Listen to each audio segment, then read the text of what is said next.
Like, even the first night that I was on campus, he came up there and everybody, Coach Thompson, you know, I'm doing the shit that I don't supposed to do. Of course. You know what I mean?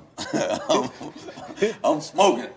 You know what I mean? You was all in back then. Yeah. Yeah, you was all in man, back I'm then. smoking, whatever. Coach Thompson came up there and it was like, Coach Thompson looking at you. Man, I remember just trying to get myself together, washed my face. You know what I mean? Just trying to get right. Now, you can't wash the high off. Man, that ain't work. No, but he ain't know. He ain't know. Really? Like, You think he didn't know? That nigga knew. He knew, bro. knew. Hell yeah, man. Come on, you know he knew probably that, knew. bro. I came up there, he was like, "You all right, little man?" Like, yeah. You know, I was trying to get away from him so fast. Like, I'm cool, coach. He told me, "Why you standing so far back here? Come here." So now you telling me he probably knew. I'm telling you, He come probably on, knew. man. He definitely did. Probably knew. This little motherfucker high as hell, man. He knew it. You know what I mean? But like you said, he was protective. He was going. But he was like, and he always talked about the fact that I never complained about them people throwing me in jail like that. When people tried to, at home, I love Virginia, and I rep it to the fullest. But they tried to ruin me. They didn't want me to be what you just described. Yeah. And who I am to the masses. You know what I mean? They didn't want for me to go to any country in the world. As soon as I get off the plane, everybody in the airport know who I am. They didn't want that. It was certain people that didn't want that. The guy that locked me up, that threw me in jail, he died, and me and my baby girl sent him. Getting it in. Well, speaking of KG, you know, obviously to land him was huge. He was talking about other teams and possible situations where he went. But when we interviewed him on the show, and I quote, he said, "You got to keep the little African kid, yo.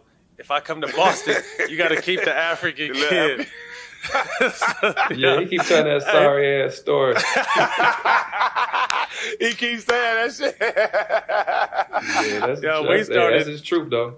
Yeah. Hey, but he said, I mean, but to hear that, it is what it is. But to know someone of Kevin Garnett's caliber knew that you were a young and up and coming main piece for that team, how did that make you feel? I'm sure that had to give you a lot of confidence. Oh, definitely a lot. You know, like I said, it was so crazy that I was sitting at the crib at my mom's house in Kentucky when the trades were happening. I think it was before the draft, and like I said, my name was on the board the first 2 days, along with 6 other guys. I'm like, damn, I'm going to Minnesota. I'm like, fuck. But I'm like, I asked to get out of here. You know what I mean? Because I was trying to get out of there my rookie year. Doc ass wasn't playing me. I was trying to get up out of there.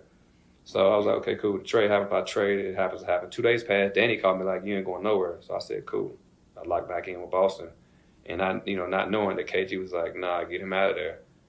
Keep him here. You know what I mean? So that changed my career path right there. What is your heritage? Where does the name Rajon Rondo come from? Rajon, my mama just made the shit up. You know what I mean? This is a unique name that I appreciate to this day. So it ain't nothing. I think my uncle's name is Roderick, and I think she wanted an R or something. It's just made up. This nigga said that shit was made. Talk to us a little bit. You guys had a run. You guys won a championship. Obviously, the first taste of the Lakers-Celtics rivalry. You guys got a chance to play against each other a few times.